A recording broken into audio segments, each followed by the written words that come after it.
We about war, we about war. Don't make my haters come to your front door. We about war, we about war. Don't make my haters come to your front door. Live a life in the war zone, you see it then. War report. All right, so we're here with the heavy hitter himself, General Muhammad, one of the most heavy hitters. If you think about heavy hitters, he is the Evander Holyfield of the truth. He is him in the flesh, General Muhammad. I'm the Commander General Yohana, of course. Most High Christ. Yeah. Okay, if I could out of one, what's some things that you saw in the truth that separates your life from in the world? What are some things I saw? Or some things that you witnessed in the truth? Like why would you choose this life over the life in the world? What's the difference? I understand. Okay, the difference between being in the truth and being in the world are so varied and so many, it would make your head spin to even understand. Right. When I was in the world, right? Let me give you just a brief example. I, of course, like many other Black and Hispanic men, I was part of a crew that I thought I loved, that I thought loved me, that I thought we would die for each other with, and we would go to jail for each other with. And because of that, we would commit crimes and never snitch on each other and never betray each other. And it was very early into my life in the world when I realized that that was a lie. Right. That was just not true. It was something that I wanted, but it was not something that men in the world could provide for me. Right. And it was not something that I, as a man in the world, could provide for them. Right. When you're in the world, most brothers in the world are looking for a sense of camaraderie and loyalty and brotherhood to have with other men that they know they're supposed to have. You're looking to be a soldier, right, in someone's army. And I knew from 13 that I was going to be someone's soldier. Right. I didn't know what it would be, but I knew I was not someone that was meant to have a life of peace. Right. The problem is the people that I thought that I could serve and become their soldier, I couldn't be because they were not an army. Right. They were not together. They were not men that cared about loyalty and honor and dignity and a code. Right. But I believed I could get that from them. But of course, I found out I could not. Right. Then I came into the Israelite school of UPK. And I made an oath to give the Israelite school of UPK under General Yohana my honor, my loyalty. And I pledged my life to them. And they in turn pledged their life to me. And they in turn gave me the loyalty that I pledged to give them. And it was what I was always looking for. That's heavy. It was what I always wanted. Okay, we spoke with Captain Ty Ward, super duper captain out of Philadelphia. Right, damn right. He spoke about a situation where he said, you gave him a flyer to come into the UPK. And he said he was going through his perils in the world. And he seen a flyer on the bus or the train. And he came to a school that was not the UPK. And he said he called you. And he was like, you laughed. You said, that was not us. Are you familiar with the story? I think I am. I'm familiar with the story. Yeah, what Ty Ward, as you know, is my physical brother. And let me tell you, and it's heavy because Captain Ty Ward, when I came into the truth, was the main pull on me coming into the world. Meaning, when I came into the truth, the number one reason that I wanted to not come into the truth was to be a big brother to my little brother. It was the thing that ached me every day when I was a trooper and an officer of 50. Right. My mother would call me and she would say, your little brother needs you.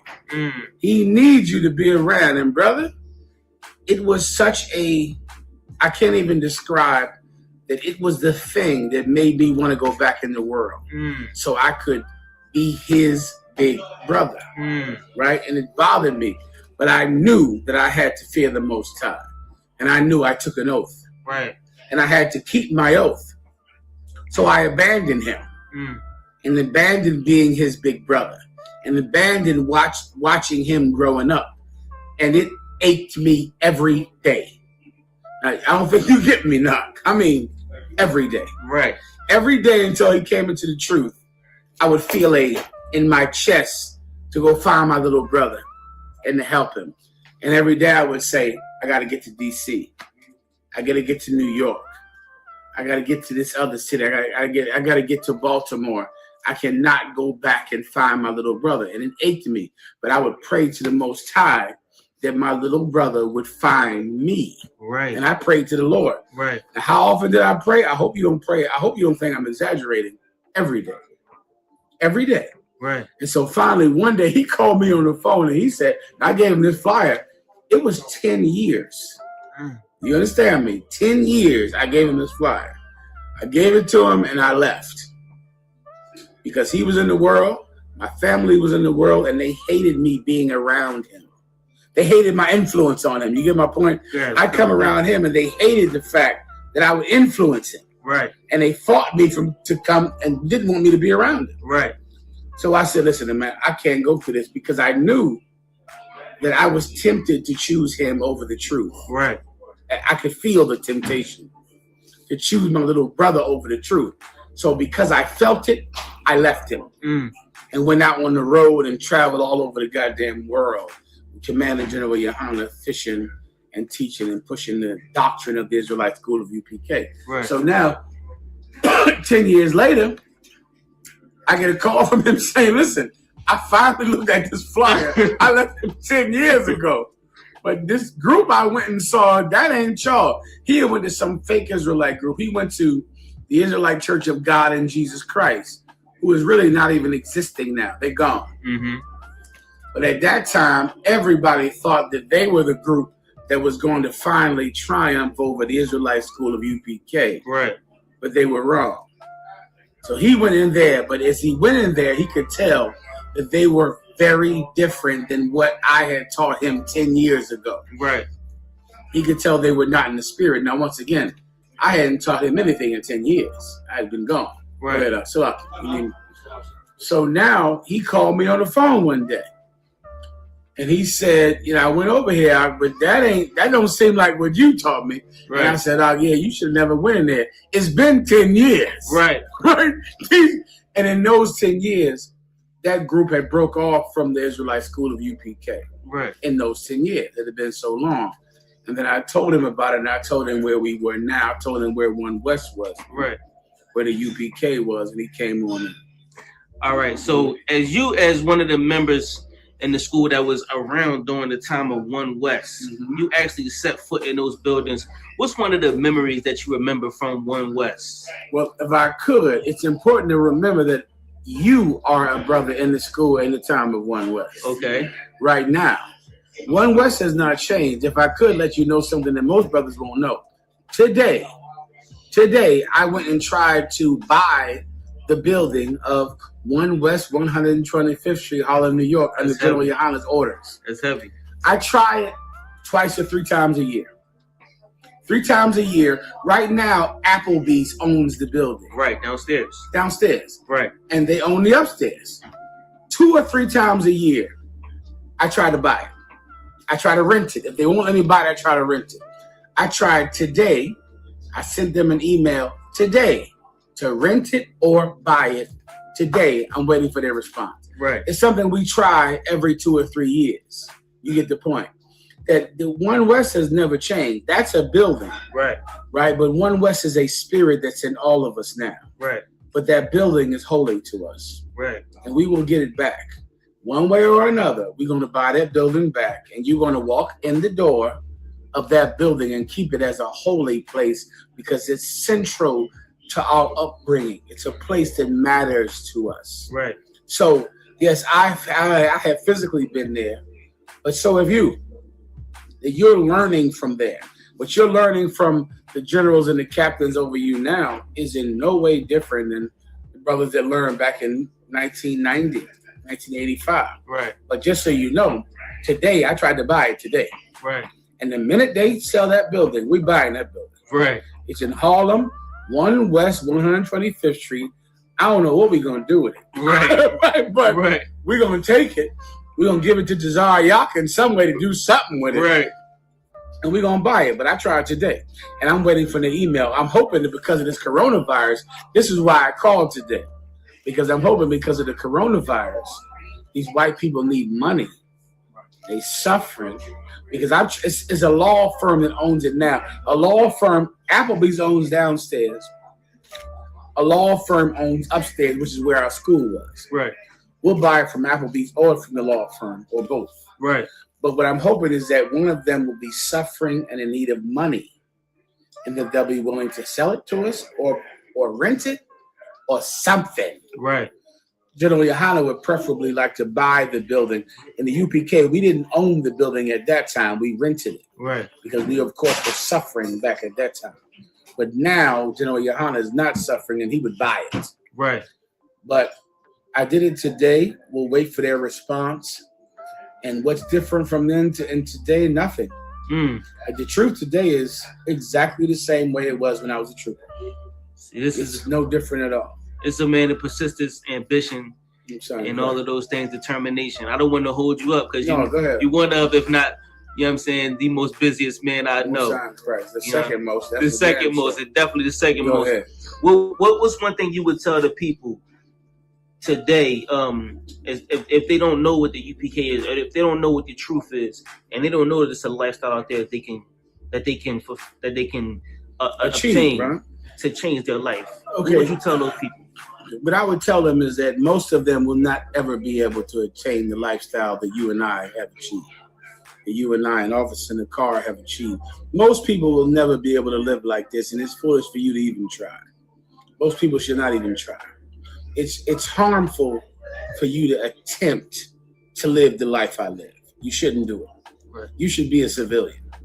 And the Bible says that some are helps. That's in the Bible. Some people are just meant to help the men who are prophets, who are disciples, who are apostles, who are priests. And you should never try to do my job. Right. Because in attempting to do it, it would only discourage you. Right. Right? But there are other men that are meant to do the job better than I am able to do it. Right. And those men I welcome. Right. Those men, I would pray that they would come in and see what I do and do it better than I do it. Right. Right. And so to most people, this is, it's like saying, who should be an astronaut? Everybody? Right. No. You get my point? Everybody should not be an astronaut. You're going to try to be an astronaut and you're going to blow up a lot of damn spaceships. That's right. Because you're not fit to do it. Right. But there are some that are qualified. And so is the same with the Israelite School of UPK and its priesthood. Most people should stop trying to do what I do because you can't do it. Right. You should stop attempting. In your attempt, you shame this service. You shame this job. But there are others that will do this job better than I have ever tried to do it. And those brothers I welcome. Right. You understand? Right. All right. With that being said, we got General Muhammad, if not one of the second most busiest men in the whole wide world of Black America. We here again, man. Thank you again, Adawan. We appreciate you. No sweat up. Most high Christ. I'm saying we got to represent for the culture. Niggas coming out here with all this funny color hair, skinny jeans and shit. Fuck that, nigga. We taking it back to the fringes. Motherfucking Spikes, nigga, representing for the Hebrews. You know what I'm saying? Angry Black Man Media, nigga. We getting it in. We bringing that real shit back. I match my guns with the sneaks. That's my fashion week. Go ask the streets. Dog, we got massive beef. We pass elite. Play this on blast, repeat. Let it go worldwide. Let the masses. I don't care if she thick or her ass petite. She want war with the D, she a casualty. Long as she don't got no limits like I'm Master P.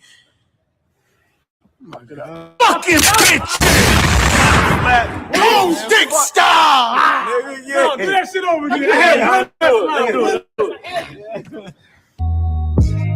We about war, we about war. Don't make my hitters come to the Shout out UPK! Like a spirit, I made it apparent that rappers can't walk out a mile on my shoes. How can I lose? Niggas done copied the groove. Count up the eyes and the ooh. I need to move. I need to grip with a pool. They moves in front of the school. We ain't that cool. I fuck with 144. Real ones that Freddy for. Pray to the Lord. Just like an artist I draw. You in his raws before.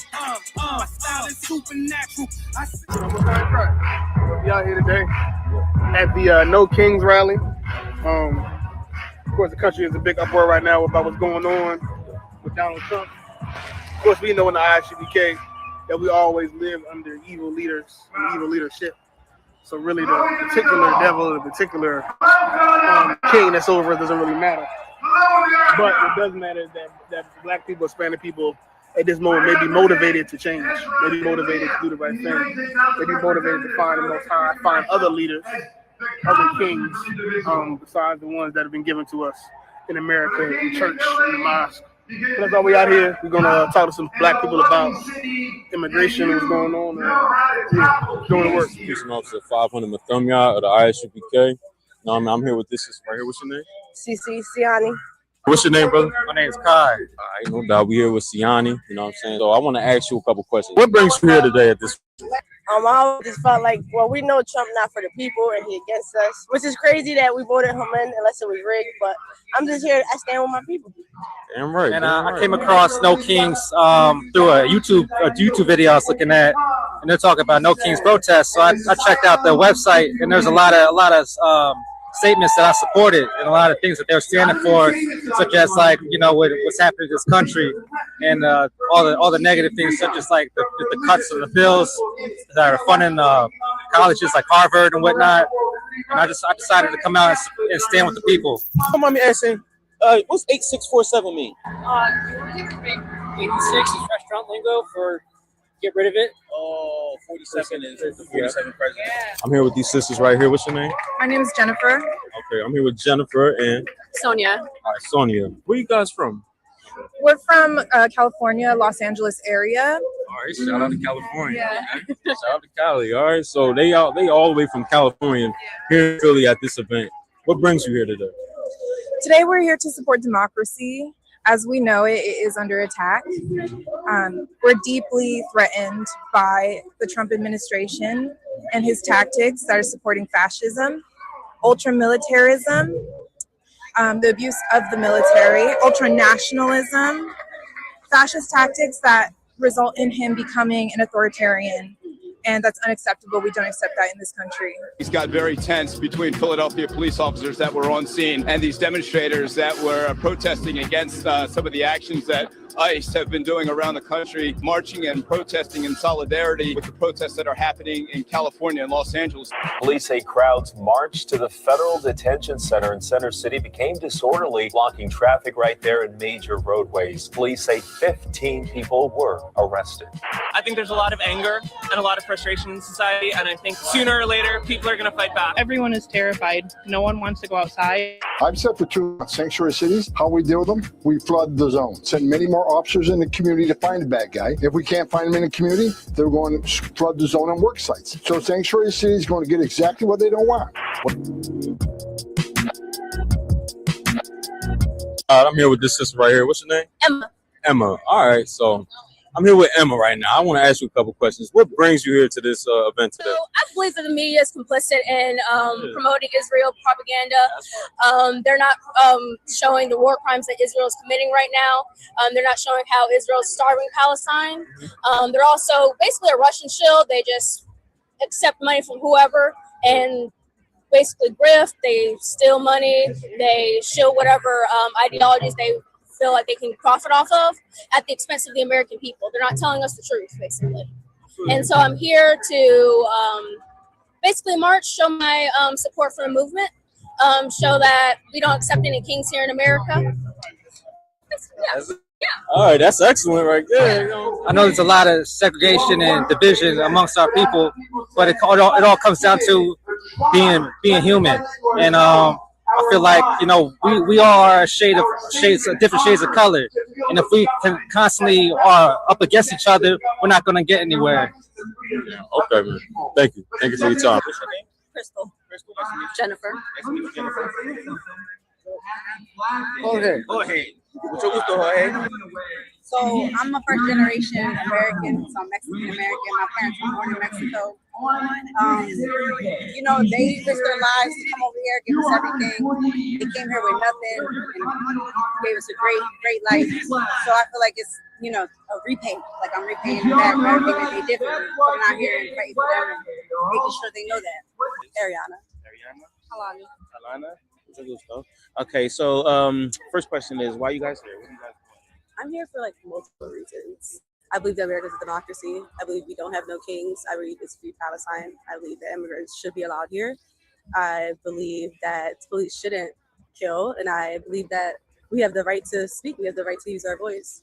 Anti-ICE protests spread from city to city. ICE is preparing to deploy its special response teams to multiple Democrat-run cities, including Philadelphia. I'm John.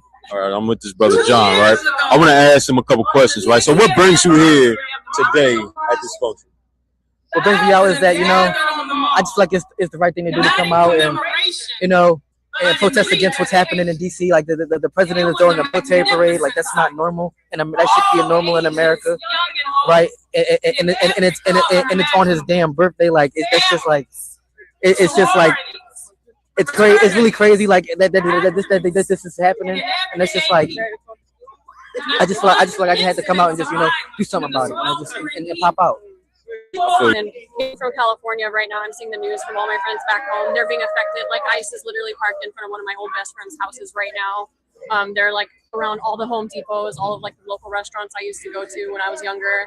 It's just, it's horrible seeing how it's affecting so many people back home and all over the country, and it's just continuing to happen. So I hope that this does something, and it's amazing to be here right now watching Martin Luther King Jr.'s son, Martin Luther King Jr. the third, speaking right now.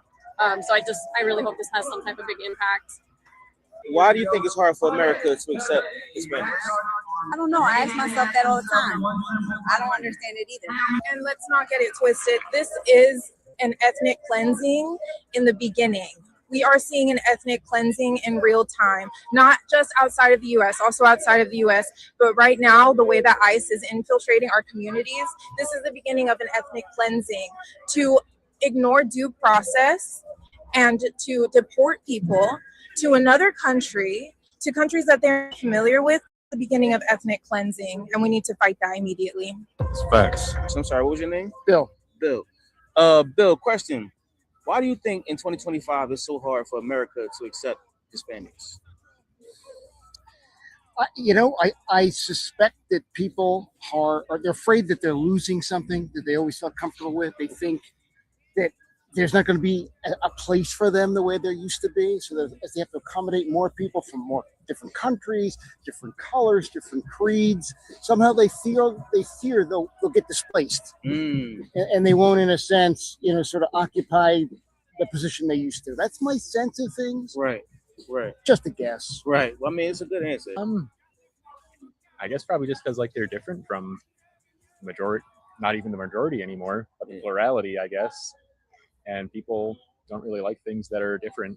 Nice to meet you, Kiara. So, question: why do you think it's so hard for Americans to accept Hispanics?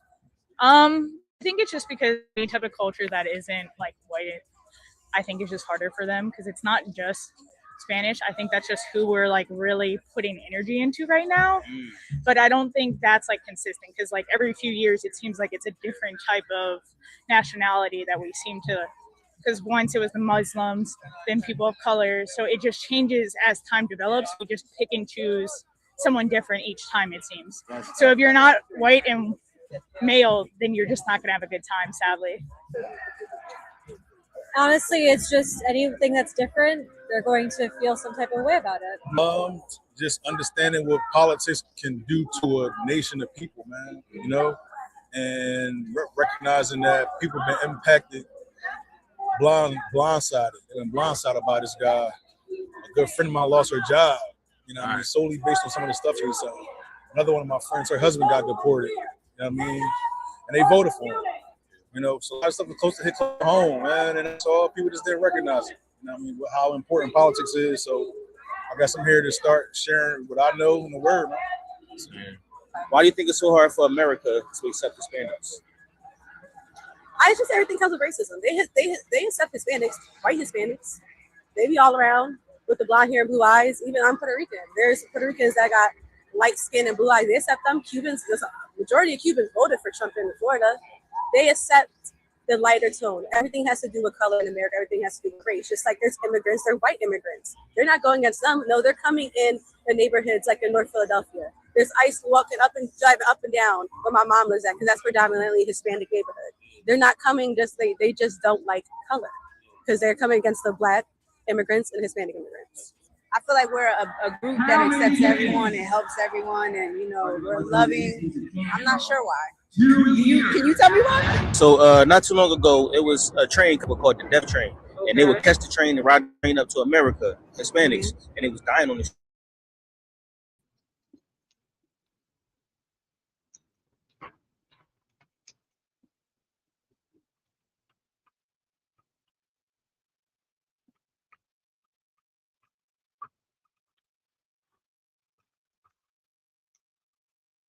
You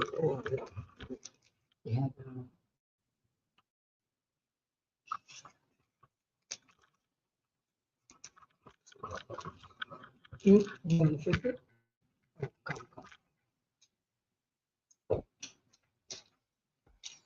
Just line it up with this line right here. It's locked. Sign Christ.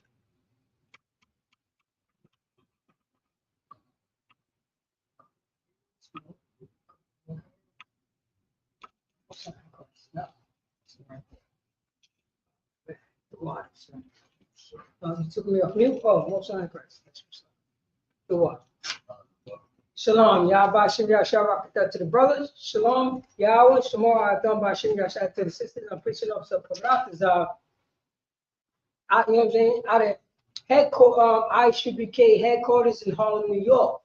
This is the Israelite School of Universal Practical Knowledge. ISUPK started off for 1 West 120th Street, Harlem, New York, under Commander Jamie Yohana. And since 1969, we've been teaching the so-called Blacks, Hispanics, and Native American Indians with Negro and indigenous descent. They are God's chosen people according to the Bible. Let's clap it up for the Most High in Christ. And also, this is history class. Since 1969, ISUPK have been teaching so-called Blacks, Hispanics, and Native American Indians the history according to the Bible, the truth. Let's clap it up for that. That's right. The Blacks, Hispanics, and Native American Indians. You know what I'm saying? Baba Gashar, read the title of the class right on the top. God's people, Israelites, we hope also that God that delivered all his people. You know what I'm saying? That you say here, it says it right here. God's people, Israelites, we hope also that God deliver us all his people. Possess it. Who is his people? Because right now, the Christian church, the Catholic church, the Muslim mosques, they can pick up the Bible, they can pick up the Israelites' constitution, think that's who they are. Where is God's people? Where is the Israelites? How come the Israelites look like white Jesus doctrine of today? Who did that? Who did that? Right now, you know what the Israelites is doing? Especially the priest and the prophet of the ISUPK? We are celebrating our Hanukkah. That's why you see right here our candles. We celebrating, you know what I'm saying, the victory that we, you know what I mean, that we fought against the Greeks. Another nation. But today in 2000 and going into 26, 2025, how come my brothers, the Haitians, is not doing the same thing? It should be an honor that you could fight against your slave master. Your slave master. But everybody celebrate what? Thanksgiving, sir, right? Celebrate Thanksgiving. Thanksgiving is the manipulate fought against people that had kindness. That had kindness.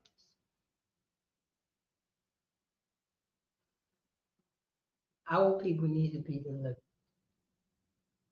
Our people need to be delivered.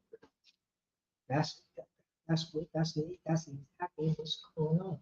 Our people need to be delivered. So, Bob Shaw. Get it Matthew's chapter. What is it? What's the name? 15 and 24. Matthew chapter 15, verse 24. If I'm not mistaken. I am not sent but to the lost sheep of the house of Israel. Let's go to the New Testament, then we're gonna go into the Old Testament. The book of Matthew. So like it.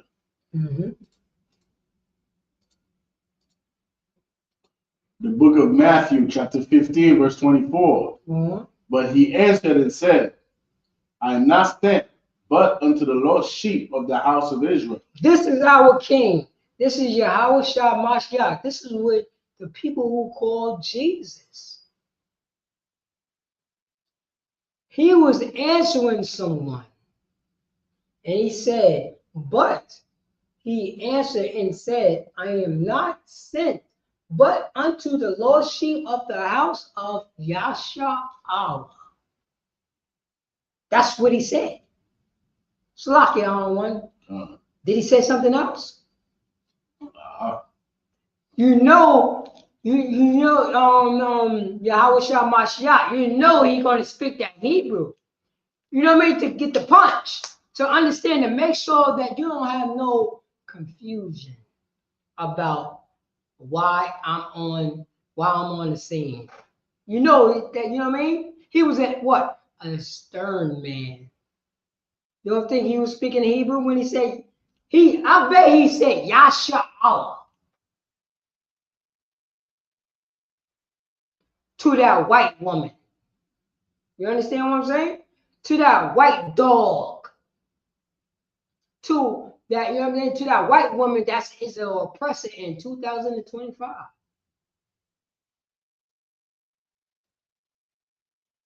Why did he deny her when he's for everybody?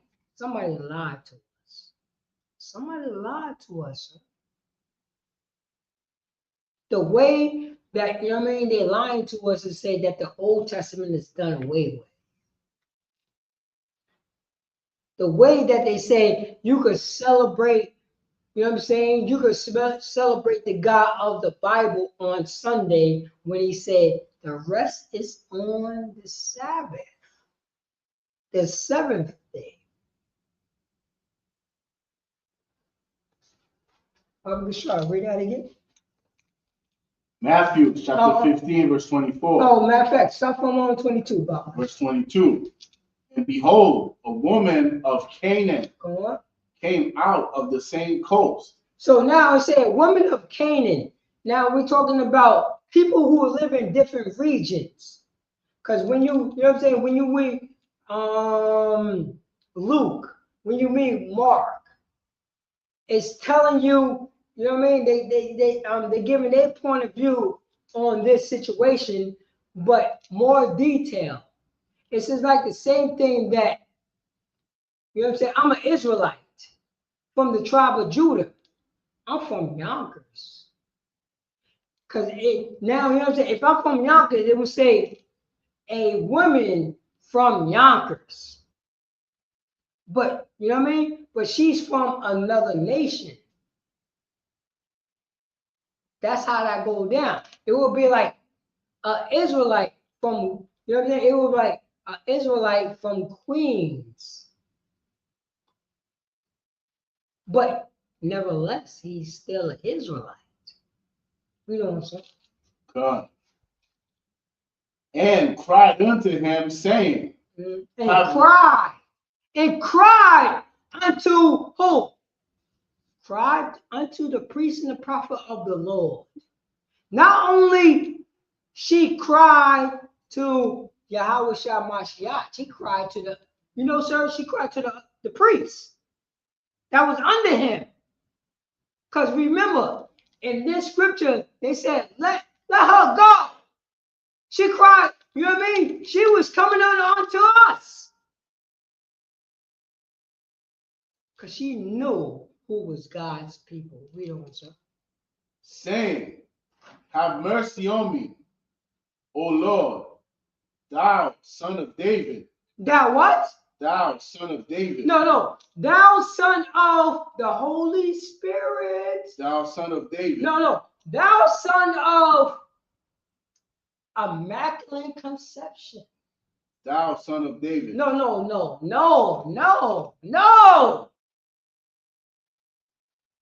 How can it be thou son of David? Sir, how can it be thou son of David if he was underneath somebody who adopted him? How can he be thou son of David? Unless this person knows. Does he even know the status? See, this is how it's going to be in the kingdom. Do we all understand second and third class citizens? Slovakia. Do we understand that? Second and third class citizens. We know who's on top and who's on the bottom. We all know that. In America, who's on the top and who's on the bottom?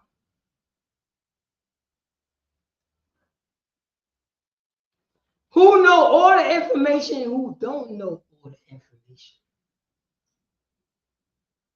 I gotta go to a white man to know some information. Everybody knows that, especially when it comes to business. Slovakia, you know, in North Dakota, the state, land every goddamn where. Land. Pennies on the dollar. Pennies on the dollar. Why? You know what I mean? Why nobody told us that you could pay $150 in taxes on all this land that is in North Dakota? Land. And I'm talking about acres and acres and acres and acres of land.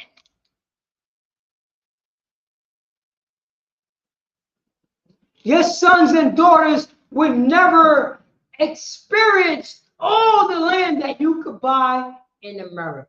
You know America is big, right? America is big. Why we don't know that? Why Blacks, Hispanics, and Native American Indians don't know that? But our oppressor knows. Acres of land, sir. Yo, I don't know if you know. I'm talking about bigger than Haiti, and you could own all that land. You know what? You know what you could do on that land? Anything what you want. Anything what you want. You could dig up and make rivers. You could dig up and make farmland. You could dig up and make wells. You could do anything to your land, and guess what? You still won't crack how big the land is.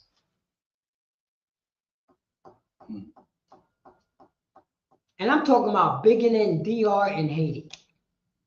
Pennies on the dollar. Pennies on the dollar. And remember, DR and Haiti is what? A paradise. In North Dakota, there's wintertime. You know that? There's wintertime. Snow. You can't grow anything. You only have a significant time to grow something. In Haiti and DR, you don't have a significant. You just grow it. You just grow it. Shall I read that? Thou son of David, my daughter is grievously vexed with a devil. No, hold up. A what? My daughter is grievously vexed with the devil.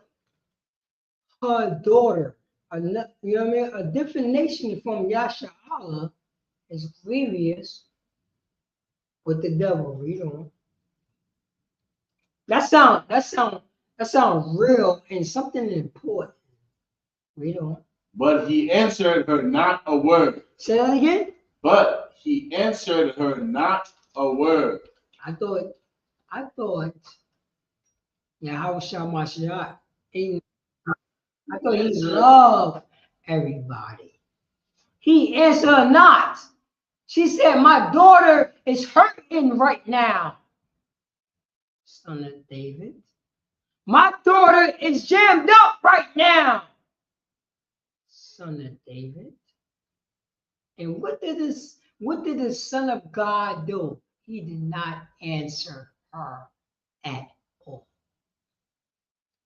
You have to know this right here. Read on.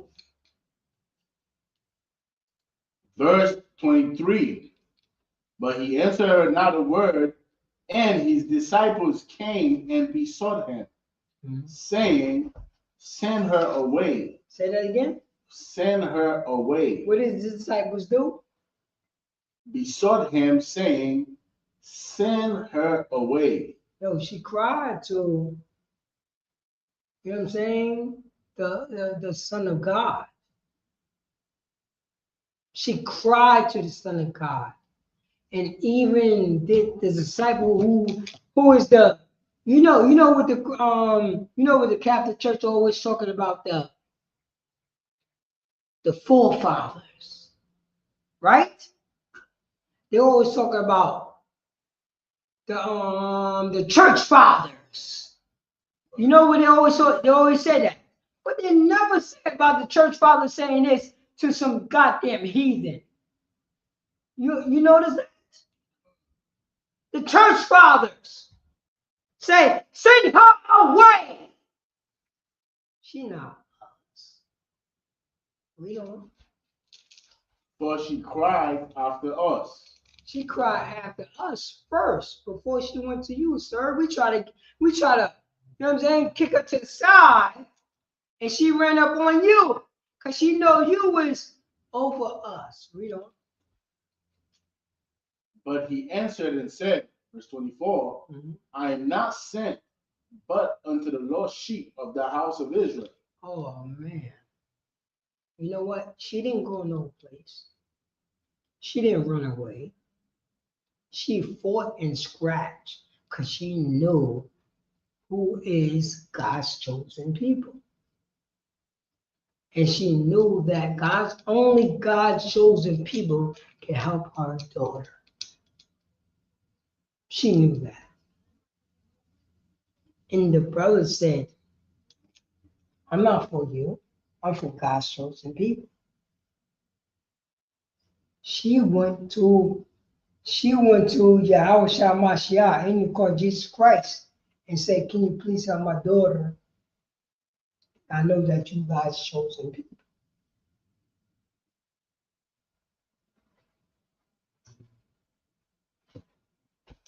And we have to answer her.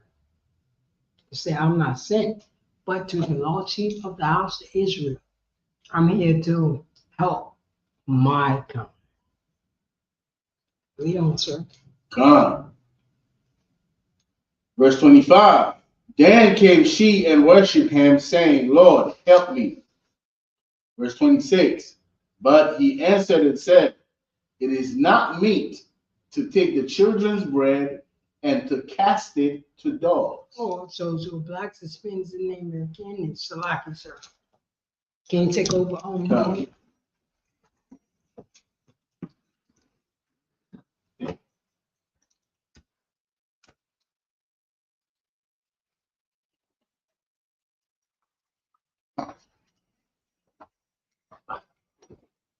Salaki, real quick, Officer Parakas, I will be back. All right. When you look in the book of Matthew, right? In the book of Matthew, chapter 20, no, that was chapter 15, right? The book of Matthew, chapter 15, verse 24 that we're gonna go back to and read. And this is very imperative for our people to understand, man. This book, contrary to what we have been taught as a people, we have been taught that this Bible belongs to everybody.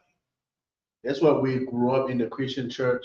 We grew up and we go to churches that, there are multiple races in these churches. You see white people, you see black people, you see Arabs. You got Arabs now that are Christians. You have Christians, Arabs. They do not practice Islam. They don't believe in Muhammad, right? They believe in Jesus Christ. You have East Indians who are Christians. And because of that, it can fog our understanding of the Bible to think that this Bible belongs to everybody. It can fog our interpretation of the scriptures to think that Jesus Christ came for everyone, but that is a lie. That is not biblical. And the scriptures, if you take your time to really dissect the scriptures, if you take your time to listen to what the ISUPK, what we have been teaching to our people since 1969, you will realize that we are right. We are absolutely right. The doctrine of Christianity is a lie. The doctrine of Christianity does not teach us about the Bible. And these verses that I'm about to read that Officer Peralta was going over shows you that clearly. All right, it's the book of Matthew chapter 15. We start at verse 22, right? So when you go to Mark, right, in Matthew, just tell you, and behold, a woman of Canaan came out of the same coast and cried unto him, saying, have mercy on me, O Lord, thou son of David. Right? When you go to Matthew, no, not Matthew, this is Matthew. When you go to Mark, I believe in Mark 7, Mark 7, verses 25 or 26, it gives you more details. It tells you that she was a Greek, a Syrophoenician, right?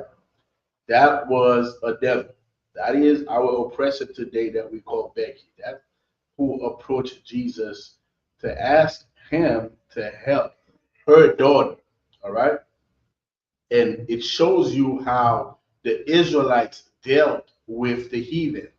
This shows you, because when they came to the disciples, right, the disciples sent her away. That shows you it wasn't an Israelite. Because if it was an Israelite, they would have dealt with her differently. They dealt with her in this manner because she was a heathen, because she was a white woman. She was not our people. That's why they sent her away, right? And that should show you how Christ he did not treat everyone the same. He treated the Israelites a specific way, even if he was a sinner. But he treated the heathen like they were dogs. And the scripture tells you that plainly. Let's keep on going.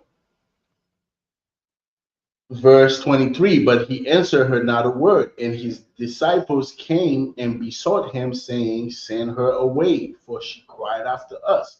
But he answered her and said, I am not sent but unto the lost sheep of the house of Israel. Then came she and worshipped him. So now she's bowing down to him. She's bowing down. She's begging him.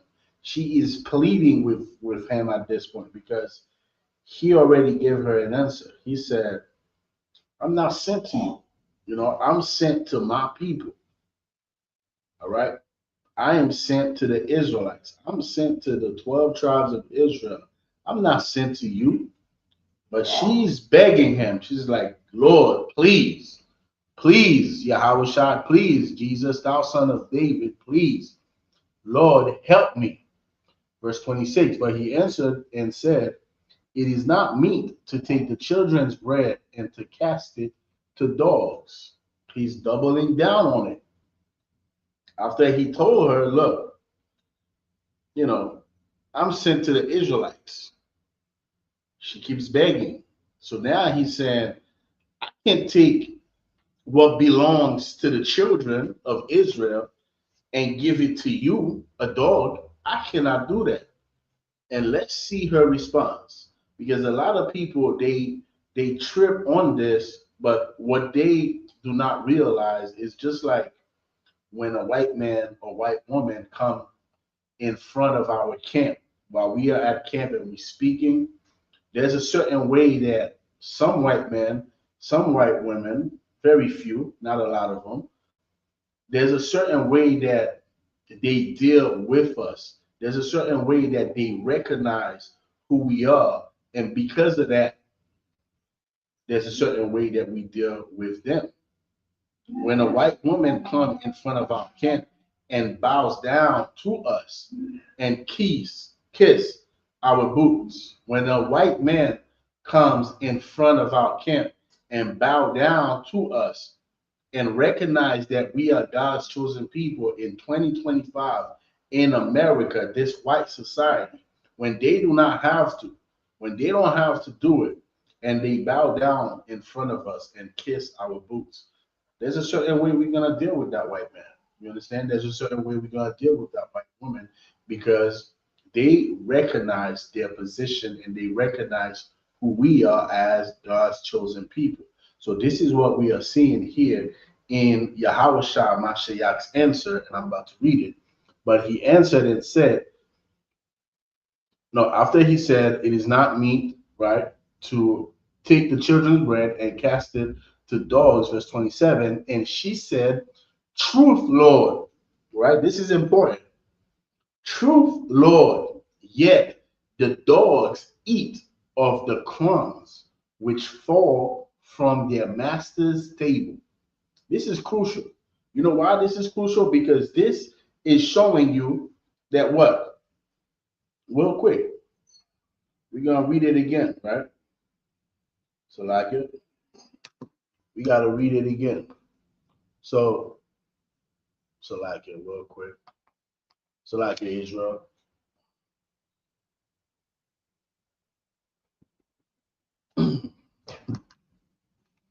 Real quick, we're going to read it again. She said, after he told her, right? This is what Jesus said to that white woman. Jesus called that white woman a dog. He literally called her. He literally compared her to a dog, as opposed to the Israelites, which he called children, right?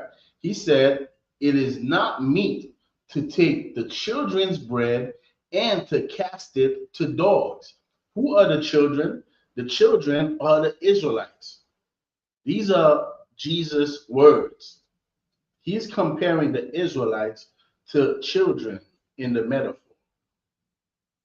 At the same time, let's see how or what he compares the white woman to, and to cast it to dogs.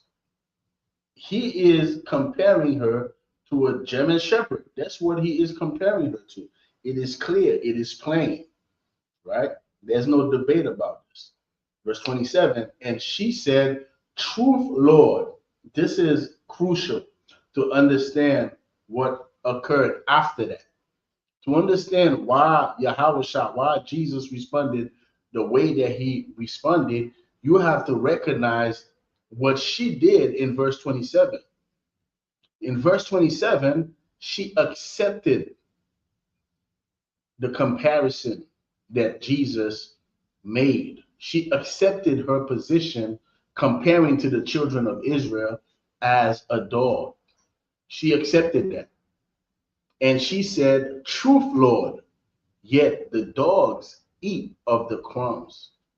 Meaning what? Yes, I understand. I am a dog. I understand.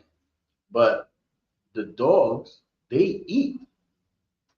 Yet the dogs eat of the crumbs which fall from the master's table. Right? She recognized that she is not an Israelite. She recognized that she is not blacks, Hispanics, indigenous, native Indian people. She recognized that. She's not from the 12 tribes of Israel. She recognized that she is a descendant of Esau. She recognized that she is a dog. right?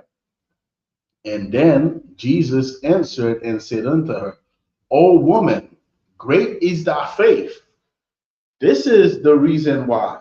All right, the scripture is going to tell you. Be it unto thee even as thou wilt. And her daughter was made whole from that very hour. All right. So let's see if we could get it on Mark's account. All right, because Mark gives a little more detail.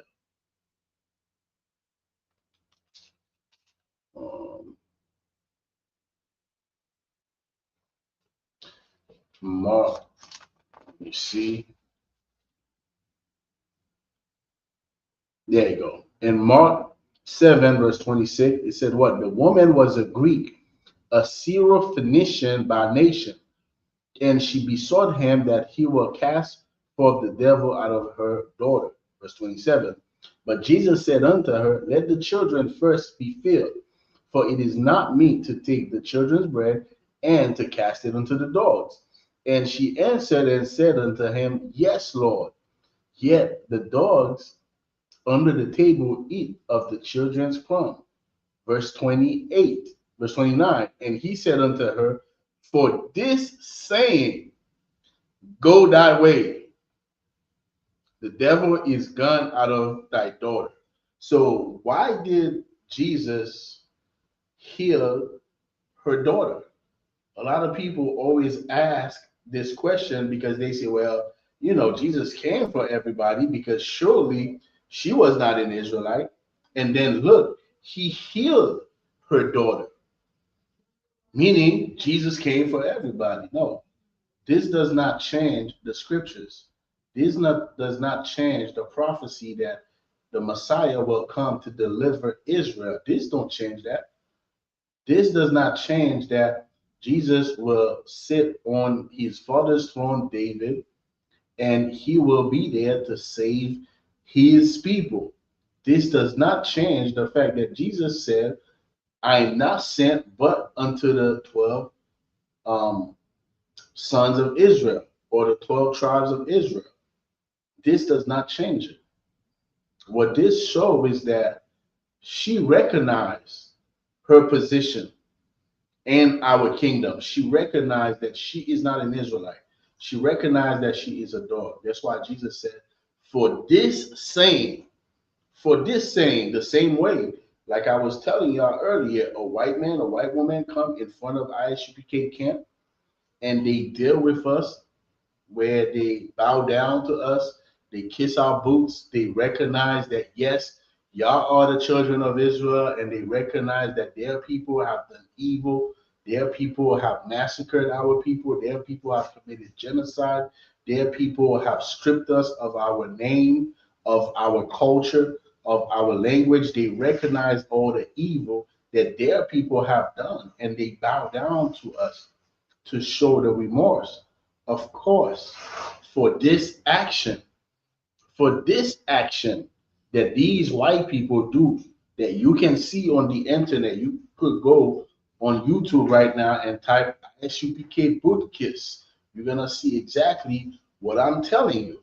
Well, for this action that you are going to see on YouTube when you type ISUPK boot kiss, because of this action, that's how we deal with these Edomites differently. In the same manner, Jesus Christ dealt with this Greek, with this Syrophoenician women differently because she recognized she is a dog compared to the children of Israel. Let's go with one more, the book of Matthew, chapter 10. All right? The book of Matthew, chapter 10. And as you get into these scriptures, man, you know, coming out of the Christian church, there's something that when you are in the church, you are always asking questions that never get answered. These questions that we have in the Christian church, these questions do not get answered. We only are left with more confusion. We are left with more confusion. When we go inside the church, we come out, we just left with more confusion, man. The pastor does not answer any of our questions.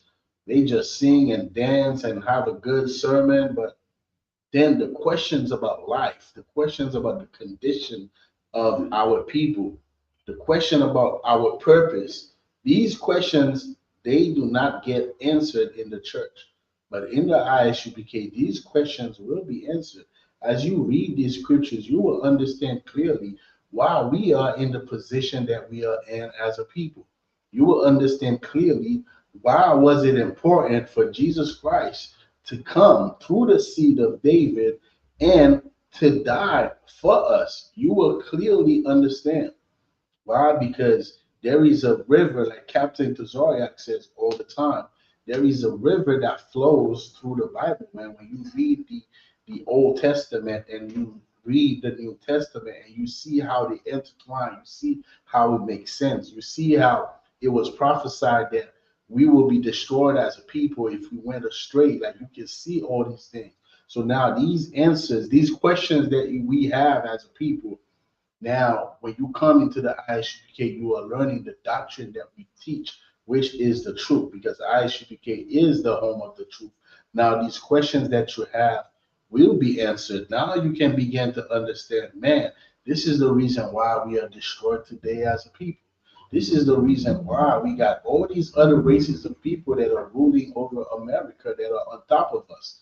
Whether we are in America, in Puerto Rico, in Jamaica, in Haiti, in Mexico, in Venezuela, in Dominican Republic, it does not matter where we are as a people. Another nation is ruling over us. And that is because we are God's chosen people.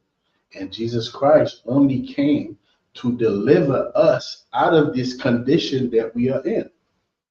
These other nations do not need to be delivered because they didn't receive the punishment that we received for our disobedience. We are the one who received the punishment.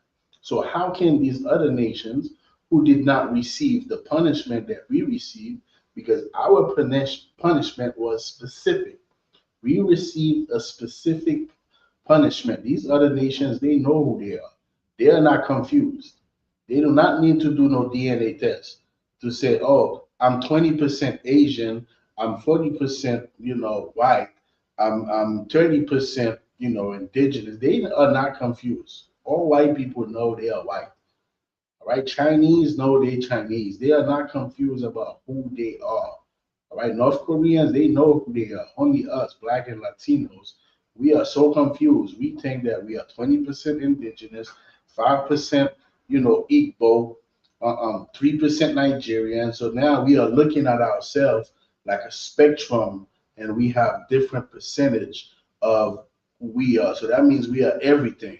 We are Igbo, 20%. We are 3% Nigerian, 5% indigenous, 2% white. We all these things that we believe, because we are the people that Christ came to deliver out of this confusion, out of this punishment of being destroyed as a people, of being a no people. Now let's read the book of Matthew chapter 10, verse 5. These 12 Jesus sent forth and commended them, saying, go not into the way of the Gentiles, and into any city of the Samaritans enter ye not. All right. Verse 6. Remember, the northern kingdom, right? Our brothers and sisters, they went into captivity. All right. And the Assyrian, they had brought up other people on this land. So we had a lot of heathen that was living in Samaria, a lot of heathen. Right, a lot of other people was living there, and we were not to go into their ways. We were not to fall under the influence of their customs, of their culture. We were to remain who we are, and we were to go and fish our people out of their way of life. All right. Go not into the way of the Gentiles, and into any city of the Samaritans enter ye not, but go rather to the lost sheep of the house of Israel. And as ye go, preach, saying, the kingdom of heaven is at hand. The kingdom of heaven is at hand. but go rather to the lost sheep of the house of Israel. And that's what we do today in 2025. We do not go to these other nations, right? We don't go to these other nations. We go to our people. We go to the Israelites. When we go, when we go to Times Square, we don't go there for Esau. All right. We might blaze on Esau. We might blaze on the Edomites. We might blaze on Ishmael. We might blaze on the Hamites, but we are not there for them. We are there for our people, because Times Square, you have all our people walking up and down Times Square. You have the Mexicans in Times Square. You have Puerto Ricans in Times Square. You got indigenous people in Times Square. You got black people in Times Square. You got Haitians, Jamaicans. Everybody is in Times Square. At the same time, you have the French. You have German. You have, Chinese. You have North Korean. We are not going to Times Square for these people. We are going there for who? Who did Jesus say? But go rather to the lost sheep of the house of Israel. All right? That's who we are here for. We are here to raise our nation from the dust, from the condition, from the destruction that we fell under due to our sin, due to our disobedience. All right? So it is important, as Parathas have titled this class, God's people, Israelites. We hope also that God, I believe he meant we hope also that God deliver all his people. I believe that's what he meant to write. Hey, shalom, Officer Madaba, Yahba Hashem Yahweh Shabbat. Shalom, Supreme Tazadawan, Shalom, Yahba Hashem Yahweh Shabbat. Yaquah, Shalom, Yahweh Shema, Alataba Hashem Yahweh Shai. All right. So it is very important for us to get these breakdown, man. Let me see if I get the Apocrypha. I'll get it on the phone real quick. All right, let's go to the book. Let's go to the book of 2nd Esdras real quick.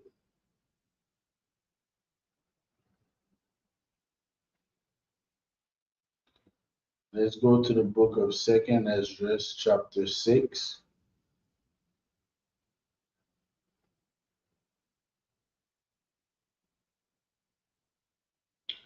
Let's go to the book of 2nd Esdras, chapter 6, verses. All right. Let's start at verse 8. And he said unto me, from Abraham unto Isaac. So now when you read the book of Esdras, right? In the book of 2nd Esdras, Esdras was just tired of oppression. That's a brother, man, and that is the spirit that we need to have as a people. That spirit. Go read the book of Esdras, man. That is one of the books that will get you right, get your spirit right, as far as not being comfortable in this society. Because a lot of times we get comfortable in captivity. We sometimes we tend to forget that we are in captivity. We tend to forget it because we have jobs, we're making money. All right. So some brothers got businesses, they making decent money. Some brothers go on vacation, some brothers, they got a nice car. All right. We got cell phones, sisters, you got all the distraction, right? You got television, you got hotspot, you got Wi-Fi, you got Hollywood, you got hundreds of channels now, television channels, and you have so much distraction right here on your cell phone. So much distraction right here on this device right there. So it can happen that you forget, as an Israelite, you are in captivity. It can happen that you're not even considering the fact that as a nation, as a race of people, you have another race of people that is ruling over you. They are the one who creates the curriculum of what your children are going to learn. They the one who decide. You didn't decide what is the children of Israel going to learn at school. No, your oppressor determined that. Your oppressor determined. So this is going to be the historical data that these people are going to learn. This is going to be the curriculum that we are going to teach. All right. You do not make that decision. And a lot of times, if you are not wise, right? If you are not careful, if you are not diligent, it can happen that you forget as an Israelite that you are in captivity. We are in captivity. Never forget. We have this saying in the ISUPK. We have an entire T-shirt. It says "Never forget," and then I believe you have the depiction of a slave boat. Never forget about slavery, man. Never forget about slavery. Never forget that we are in captivity. And when you read the book of Esdras, you can see Esdras he just wanted to know, when is this captivity going to be over? Right? When is it going to be over? How come we have these people who are not a people ruling over us? When is it going to be over? So he's talking to the angel, and this is what the angel said to him, right? We in the book of 2nd Esdras, chapter 6, verse 8. And he said unto me, from Abraham unto Isaac, when Jacob and Esau were born of him, Jacob's hand held first the heel of Esau. All right. So Jacob's, was holding Esau's heel. For Esau is the end of the world, and Jacob is the beginning of it that followed. So our oppressors, man, and you can see it. It is a beautiful thing. It is beautiful in my sight, all right, to see our oppressors falling.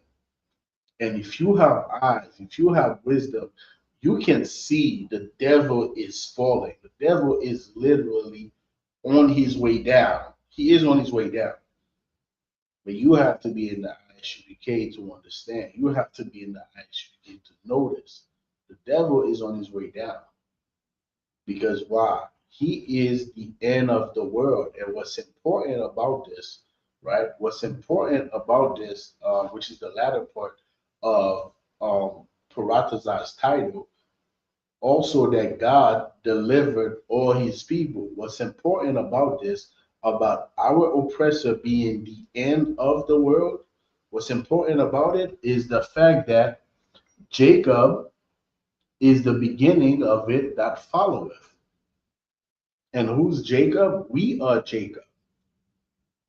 Blacks, Hispanics, and Native Indians, the Jamaicans, the Mexicans, the Trinidadians, all right, the Puerto Ricans, all right, the Honduran, Brazilian, right, Argentinian, Haitians, Dominicans. We are Jacob. Why? Because Jacob, or Israel, is the forefather of the 12 tribes of Israel. So we are these people, man. So, so like it. So when the scripture says, so like it. So when the scripture says in 2nd Esdras, all right, that Esau is the end of the world, right? It says Esau is the end of the world, and Jacob is the beginning of it that followeth. So now, when you look on your television, you can see that our oppressors, they are going to war. And you can see also, there's something that you can see that we have to pay attention to. Like we read in the book of Maccabees, I think it was the book of First Maccabees, when it shows you that, the nations were quiet.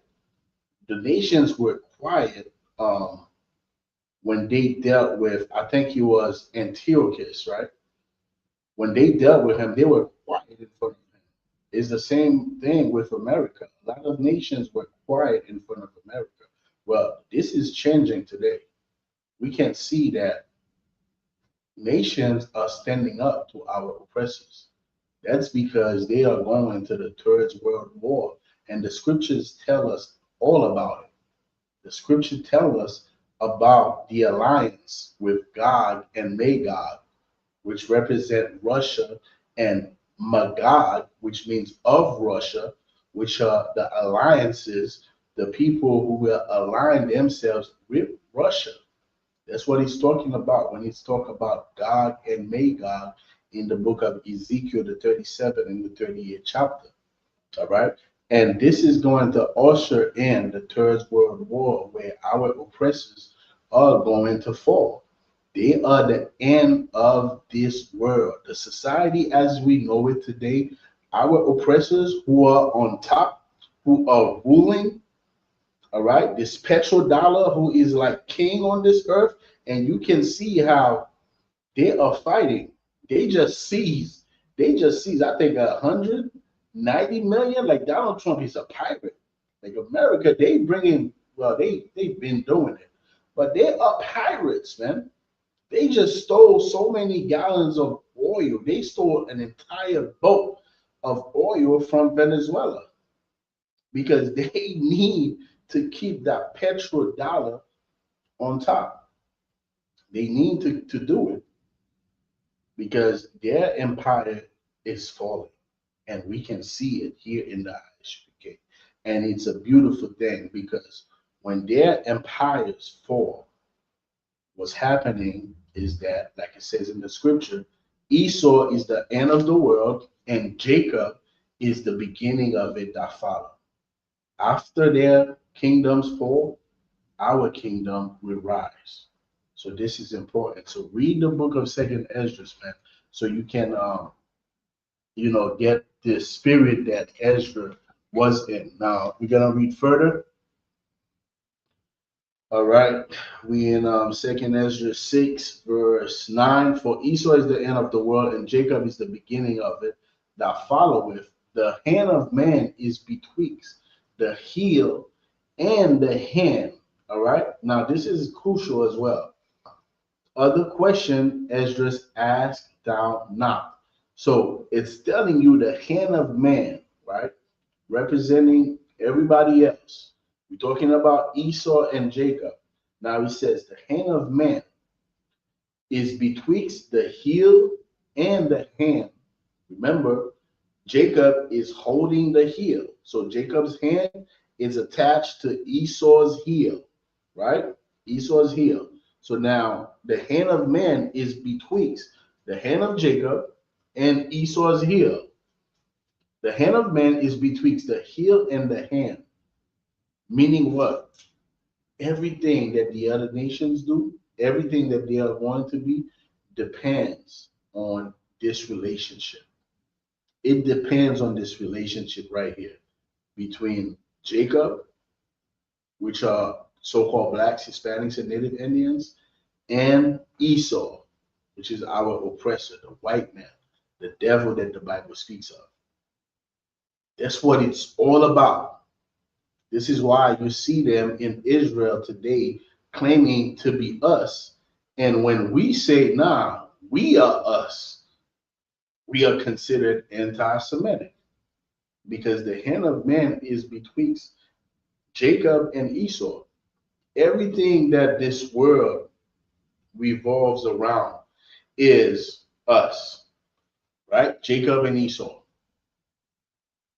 Because when they fall, guess what? Everybody got to get in line according to our power, according to our rulership, according to our rules. That's what it's going to be. That's what it is. All right.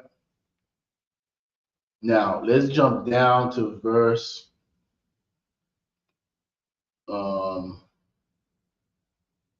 Let's jump down to verse. 1 second. 54. All right, in verse 54, this is what it says. And after these, Adam also whom thou madest. Hold on, let me see. I think there's a scripture I want here.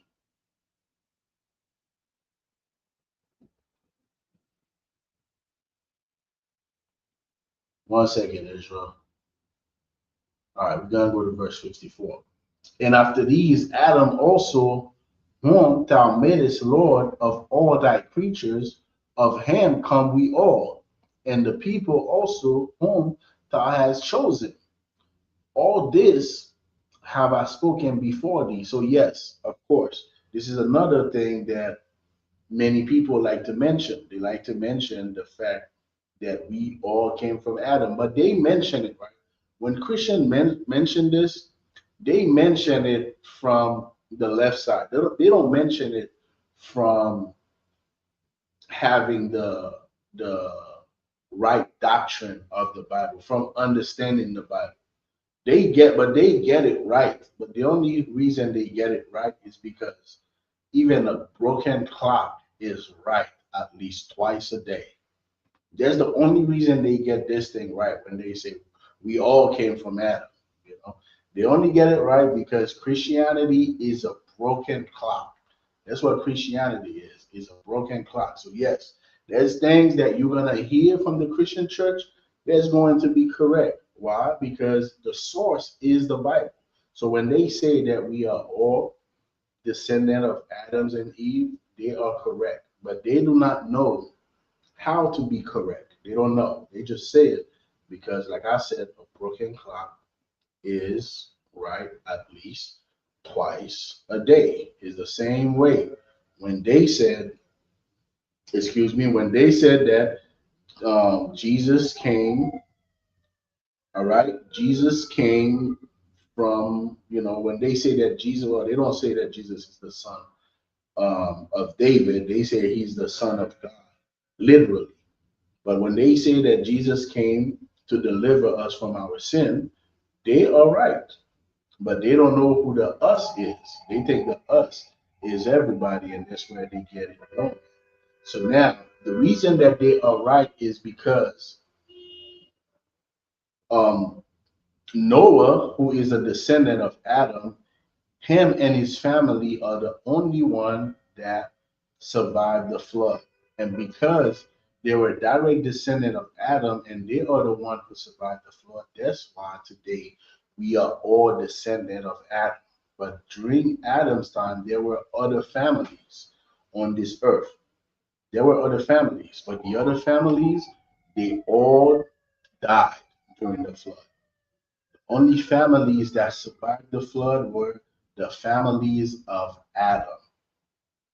It was Noah, his three sons, and their wives. These are the only people who survived the flood, and that is the only reason why we are descendants of Adam, not because Adam is the first man that the Most High God created. All right? Just for the record. So now it says, and after these, Adam also one time made us Lord of all thy creatures. Yes, right? The Most High made Adam Lord over all the creatures. That's correct. Of him come we all. That's also correct. All of us, all the races on the earth, we all come from Adam. And the people also one Thou has chosen. So all the other races come from Adam, and also us, the Israelites. All right. So now there is a separation here. There's everybody else, right? And there is us. Verse 55. All this have I spoken before thee, O Lord, because thou madest the world for our sakes. So when you see this earth, when you see the world, this world was created for us to rule over it. This is what this world was created for. And our purpose on this earth, and which shows you how it's so beautiful. What is our duty? What is our purpose on earth? Our purpose is to do what? To obey God. That's what it says. That's what the scripture says. The whole duty of man is to obey God. So if the whole duty of man is to obey God, and God gave us his laws, statutes, and commandments, and told us if we obey him, we will rule the earth. It shows you, man, that this river is flowing in the Bible, man. There is the river that flows through the Bible. Everything makes sense. Everything is connected. Everything is intertwined. It is attached, right? The Most High God gave us his laws, statutes, and commandments and told us if we obey him, we will rule this earth. And when you look in the scriptures, it tells you, because God made us the world for our sake. This world was made for us to rule over it. Verse 56, as for the other people, which also come of Adam. So there are other people on this planet Earth. There are many other people. And guess what? They are all doing better than us. I don't care if it's the East Indians. I don't care if it's the Somalians. I don't care if it's the Nigerian. I don't care if it's the Ethiopian, if it's the Russian, the Ukrainian. The Palestinian are doing better than us. They're doing better than us because the Palestinian, they are not confused. They are not confused about who they are. They are not confused about their identity. They are not confused about their culture.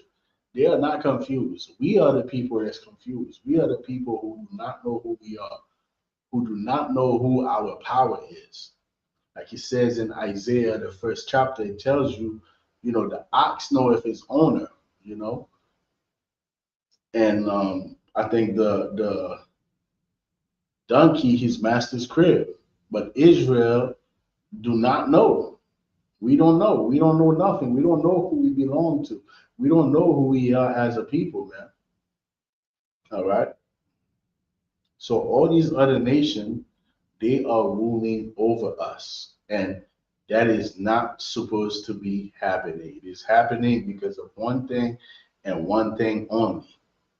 It is our disobedience. So we are serving a punishment right now. That's what it is. We are serving a punishment that is coming to an end. And as for the other people, which also come of Adam, thou hast said that they are nothing but be like unto spittle. Like as I'm speaking right now, there are little spittle that are coming out of my mouth. And the Most High compare these nations to spittle. That's how unimportant they are. But when we disobey God, they become our snares, like it says in the book of Judges.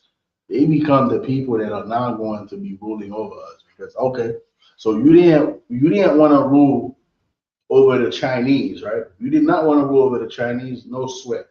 Now you're gonna have Chinese food restaurant all in your neighborhood. The Chinese are going to prosper over you. All right, the East Indian are going to prosper over you. The Somalians are going to come here. They're going to prosper over you. Why?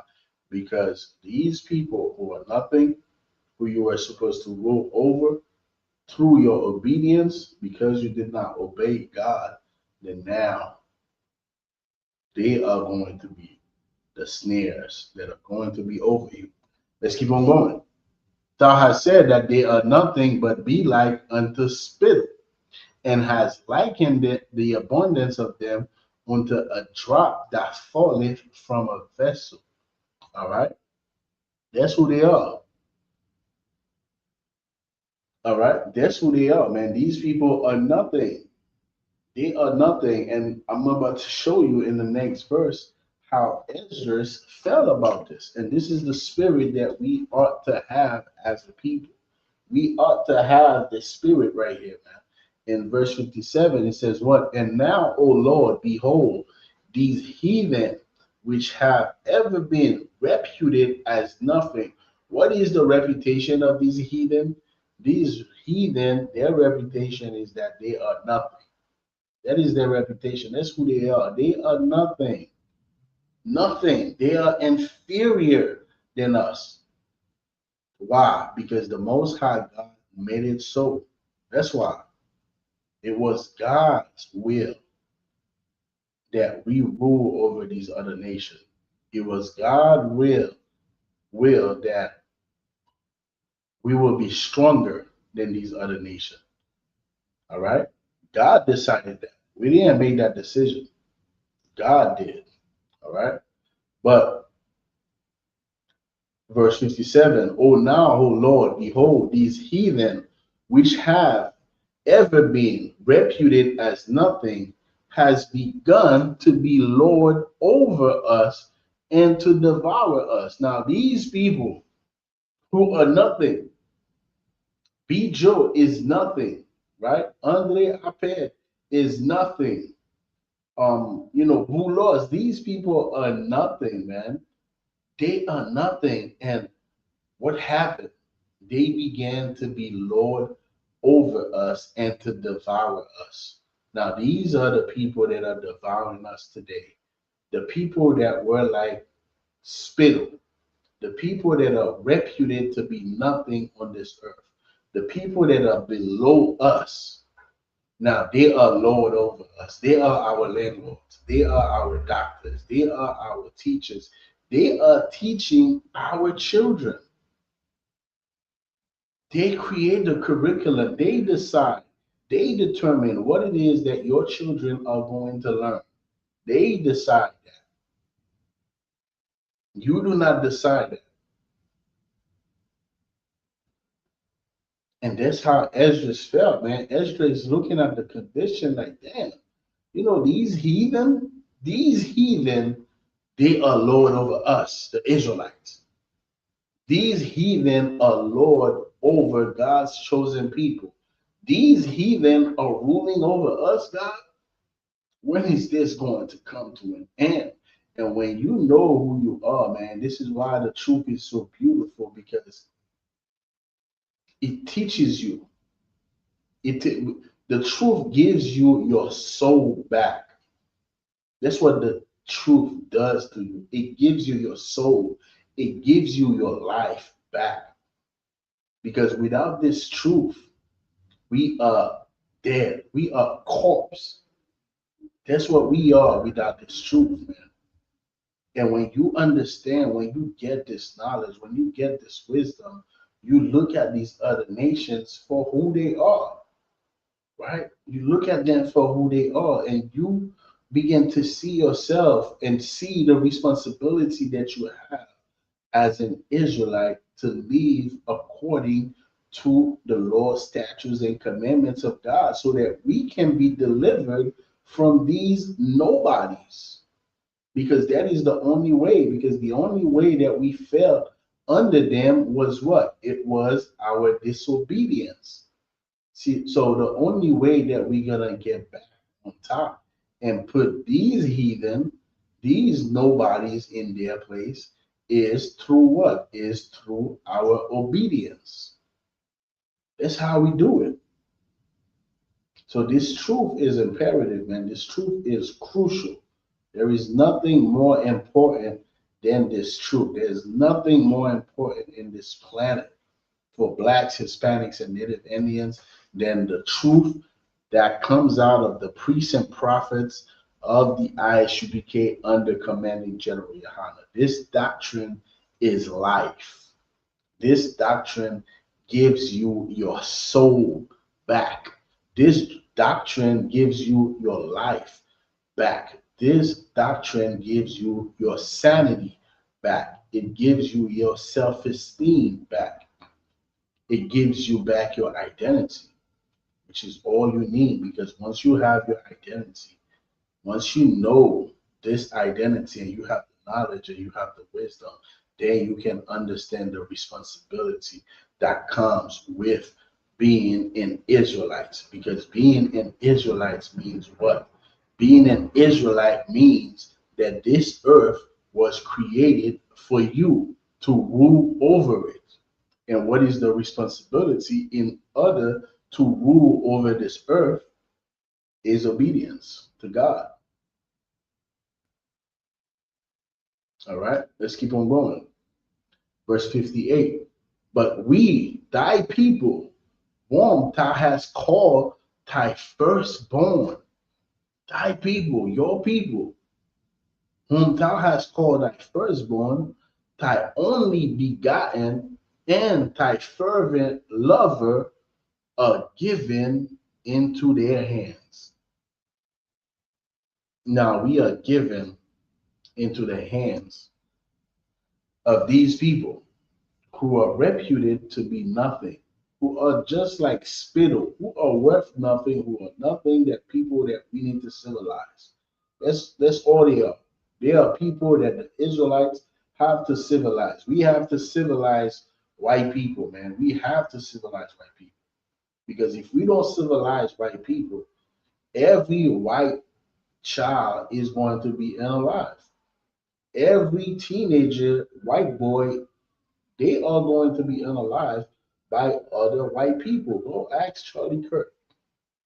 All right. Of course, Charlie Kirk was a grown man when he got unalive, from loss of blood caused by another white man. But if we do not civilize white people are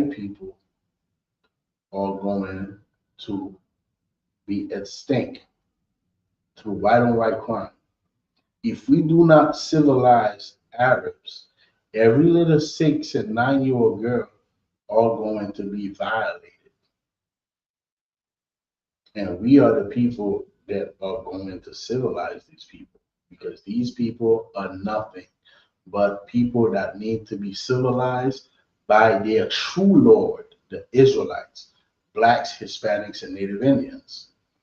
Verse 58, but we, thy people, whom thou hast called thy firstborn, thy only begotten, and thy fervent lover, are given into their hands. Verse 59, if the world now be made for our sakes, why do we not possess an inheritance with the world? How long shall this endure? This is the mind state that Ezra was in. Ezra was like, damn, how long is this going to be? How long is this going to take? How long is this going to take? Because we've had enough. How much longer are we going to be in this captivity? How much longer are we going to be ruled by a people who are beneath us? When are we going to be delivered? When is it going to happen? Well, it will happen. All right. Let's go to the next scripture real quick.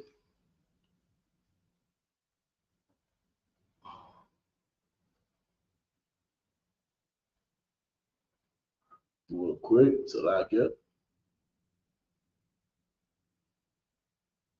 So now let's go to the next chapter, 2nd Ezra, chapter 7. We're gonna start at verse 7. All right. We're gonna start at verse 7. Verse 6. There is also another thing. A city is built and set upon a broad field. All right. And the city, in the metaphor, it is the kingdom. All right. It is the time that when we're going to be in our glory, when we're going to be delivered from this hell that we are living in today. A city is built and set upon a broad field and is full of all good things. The entrance thereof is narrow. What did Christ say in the New Testament, man? Was it Christ that said it? That, the way of life is narrow, right? I'm paraphrasing. It's narrow, but the way that leadeth to death is wide. Wide is the way that leadeth to death. For many that will find it. It's a lot of people that's going to find a way that leads to destruction, that leads to death. But the way of life, what was I telling you? The doctrine of the ISUPK is life. It gives you back your soul. It gives you back your life. But there's other ways. There's other ways you go to, and you become a drug addict. You lose your soul. You lose your drive. You lose your life. That's why this doctrine, man, this wisdom that the ISUPK teaches is of utmost importance. It is very important. It is extremely important. There is nothing above it. Not diamonds, not rubies, not gold, not silver, not Bitcoin, not XRP, none of that. All right? There's nothing above this wisdom, this knowledge that in the ISUPK we have been teaching our people since 1969. There's nothing above it. All right. There is also another thing. A city is built and set upon a broad field and is full of all good things. Verse 7, the entrance thereof is narrow. So this city, this kingdom that we are trying to get to as a people, to be delivered out of this hell that we are in, that city, that deliverance is there. It's built, but it's upon a broad field, and it's full of all good things. All these good things that are inside, that's everything that we know today. Everything that we know today, that city have all the opposite. What do we know today? We are the first one to be hired, right? Last one to be hired, so like it. First one to be fired. That's what we know, right? We have the highest mortality rate in these hospitals, man. Infant mortality rates, we are the highest. The highest in diabetes and high blood pressure, the highest in STDs, in anything that is negative that you can think of, we are the highest in. Well, in that city, it's nothing but good things. It's nothing but health. It's nothing but rulership and prosperity, right? That is our deliverance, man. But that path to get to that city, to get to your deliverance, the entrance thereof is narrow and is set in a dangerous place to fall. Not only the entrance is narrow, right?